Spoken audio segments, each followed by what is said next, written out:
તો જામનગરના શિક્ષકને રાષ્ટ્રીય પુરસ્કાર માટે પસંદગી થતા લોકોમાં ખુશી જોવા મળી હતી। બાળ સાહિત્ય ક્ષેત્રે વિશિષ્ટ પ્રદાન બદલ શિક્ષક કિરીટ ગોસ્વામીનું રાષ્ટ્રીય પુરસ્કારથી સન્માન કરવામાં આવશે। સાહિત્ય અકાદમી દિલ્હીના રાષ્ટ્રીય પુરસ્કાર ઉપરાંત ગુજરાત સાહિત્ય અકાદમી, સાહિત્ય પરિષદ, બાળ સાહિત્ય અકાદમી, અતુલ્ય ભારત, અંજુ નરસિંહ સહિતના અનેક સન્માનોથી કિરીટ ગોસ્વામી સન્માનિત થઈ ચૂક્યા છે। ત્યારે બાળ સાહિત્ય ક્ષેત્રે દેશમાંથી કુલ 13 વિશિષ્ટ પ્રતિભાશાળી શિક્ષકોની પસંદગી કરવામાં આવી છે, જે પૈકીના કિરીટ ગોસ્વામી એક છે।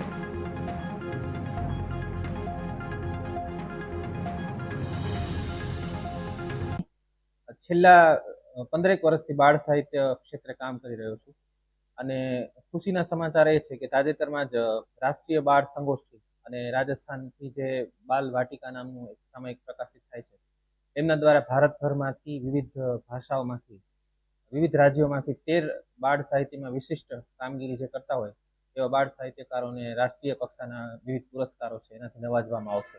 એમાં ગુજરાતમાંથી મારી ગુજરાતી ભાષામાં બાળ સાહિત્યકાર તરીકે મારી પસંદગી છે કરવામાં આવી છે।